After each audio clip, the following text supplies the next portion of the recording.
हम 78वीं स्वतंत्रता दिवस मनाने जा रहे हैं।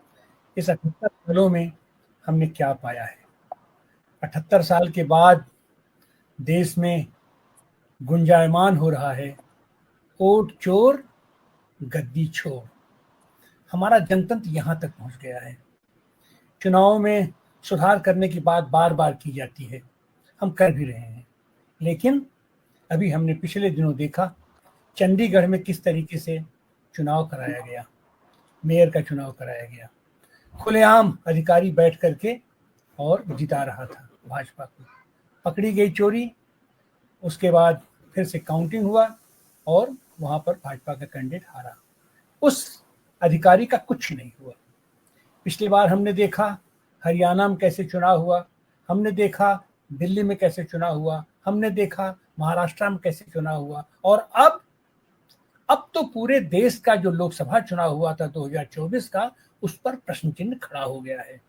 प्रश्न चिन्ह नहीं खड़ा हुआ है, सबसे विस्फोटक खुलासा हुआ है अब तक का जनतांत्रिक इतिहास में, संसदीय इतिहास में। Leader of opposition with proof documents के साथ बातों को रखा है, लेकिन उसके बाद भी निर्वाचन आयोग है कि बेशर्मी की हद है, आज की तारीख तक सामने नहीं आ रहा बात करने। उसकी सफाई देने कौन आता है? तो भारतीय जनता पार्टी के कार्यकर्ता आते हैं। और भारतीय जनता पार्टी का नेता आज खुद प्रेस कॉन्फ्रेंस किया और उसने बताया कि किस तरीके से वायनाड में फर्जी मतदाता सूची है, किस तरीके से रायबरेली में फर्जी मतदाता सूची है। मतलब ये सरकार पक्ष, सरकारी पार्टी भी यह स्वीकार कर ली कि नहीं, मतदाता सूची फर्जी है। ये बहस यहां तक पहुंच गई है। और इसी बहस में अभी आज कल एक और रिकाउंटिंग हुई है। वो हुई है ईवीएम की धांधली से सुप्रीम कोर्ट में वो मामला पहुंचा था। पानीपत का मामला था, बुआना लाखू में ये सरपंची का चुनाव था।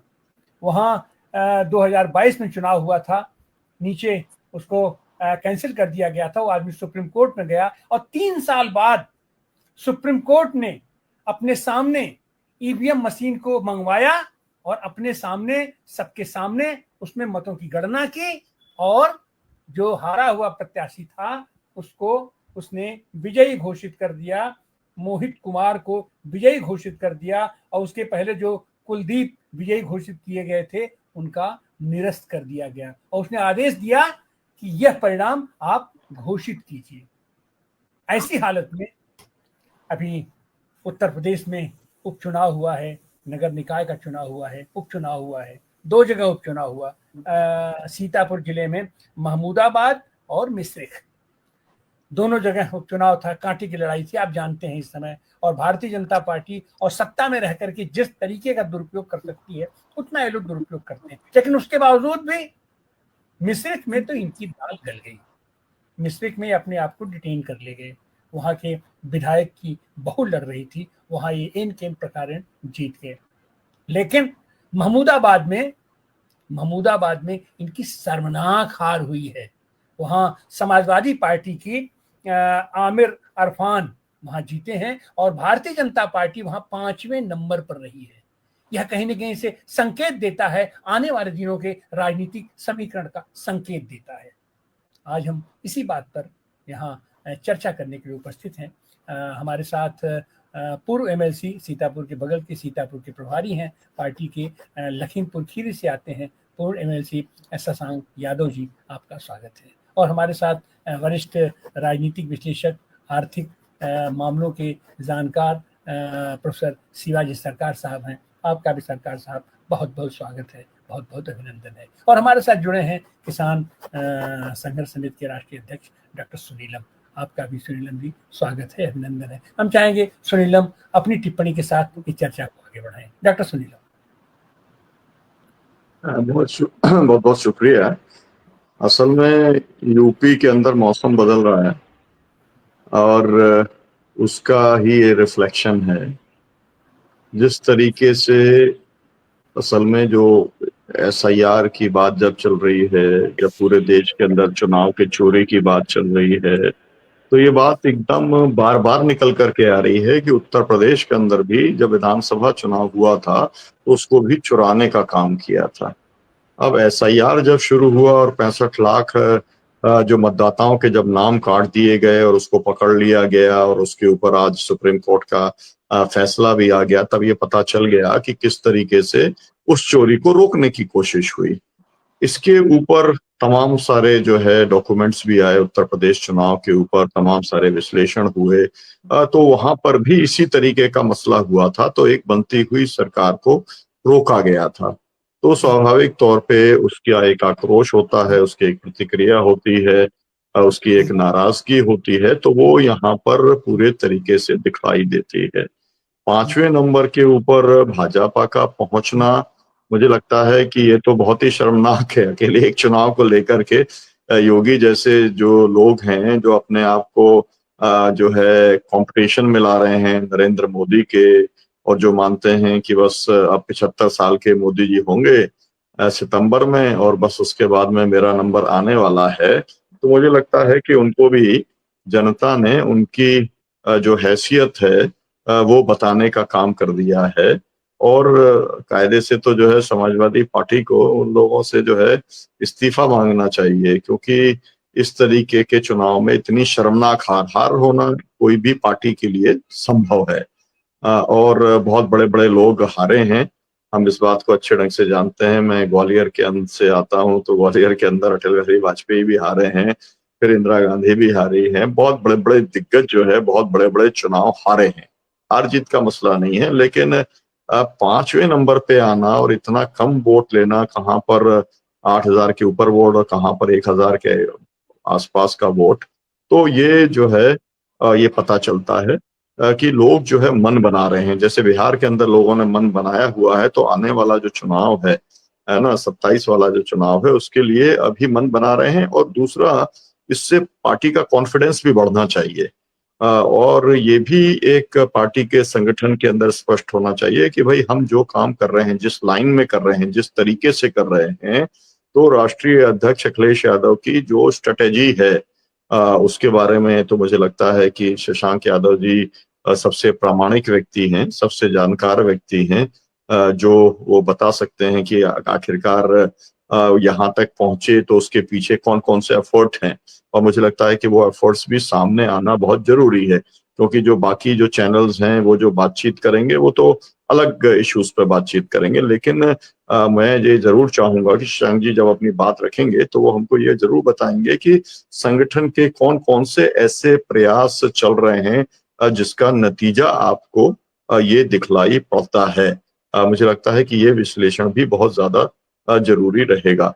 दूसरा एक ये भी मैं कहना चाहता हूँ कि ये एक तरीके का जो अलायंस है, इंडिया अलायंस, तो समाजवादी पार्टी के प्रति तो एक विश्वास प्रकट किया क्योंकि उनका कैंडिडेट जीता, लेकिन एक इंडिया गठबंधन का भी जो एक आगो हवा बन रही है, वो भी एक तरीके से इस तरीके का चैलेंज देने वाली है कि लोगों को लग रहा है कि असल में लोकसभा का भी जब चुनाव हुआ और लोकसभा के चुनाव में अगर 37 सीटें समाजवादी पार्टी को आई, तो यूपी के लोगों ने अविश्वास प्रस्ताव तो पारित कर ही दिया।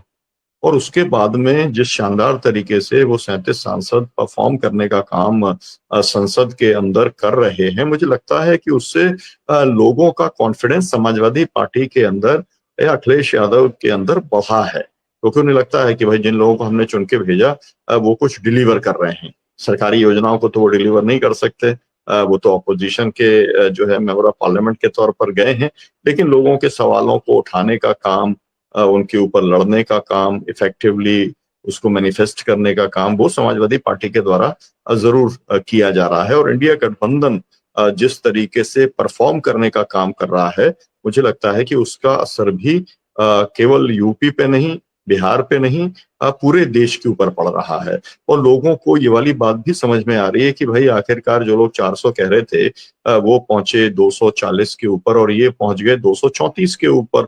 इंडिया गठबंधन मतलब बहुत नेक टू नेक फाइट है। और लोगों को ये भी समझ में आता है कि ये सरकार तो किसी भी दिन गिर सकती है, क्योंकि अवैध सरकार है। अवैध सरकार इसलिए है कि इसमें जनादेश का चोरी हुआ है, वोटर मतलब जो वोट डाले गए या जिनको नहीं डालने दिया गया, कुल मिला के वोटों की चोरी से मोदी सरकार बनी है, तो इलिजिटिमेट गवर्नमेंट है और माइनॉरिटी गवर्नमेंट भी है। मतलब मैनेज किया हुआ है इन्होंने, लेकिन किस दिन नीतीश कुमार और किस दिन चंद्रबाबू नायडू जो है अपनी जो क्लचेस को खींच लेंगे, मतलब वैसाखियों को वो अपना हटा लेंगे, ये कभी भी हो सकता है। तो इसलिए मुझे लगता है ये ओवरऑल जो वातावरण है देश का, उसका भी असर पड़ा है, पार्टी के कॉन्फिडेंस का मामला है। फिर उसके सबसे बड़ी बात जो है वो ये है कि जितनी ऊंची ऊंची और बड़ी बड़ी बातें भारतीय जनता पार्टी करती है वो डिलीवर नहीं कर पा रही है। और इसीलिए जब उत्तर प्रदेश के अंदर जब विजन डॉक्यूमेंट की बात आई कि हम 47 का विजन डॉक्यूमेंट दे रहे हैं, तो अखिलेश यादव जो है उन्होंने कहा कि रीजन डॉक्यूमेंट दीजिए, आप ये रीजन बताइए कि आपने जो वायदे किए थे उन वायदों को आप पूरा करने का काम क्यों नहीं कर पा रहे हैं। तो मुझे लगता है कि जनता भी रीजन जानना चाहती है, और अगर रीजन आप नहीं बताएंगे और अगर वो उससे संतुष्ट नहीं होंगे तो वो आपके खिलाफ में जनता खड़ी हुई है, ये बात एकदम क्लियर है।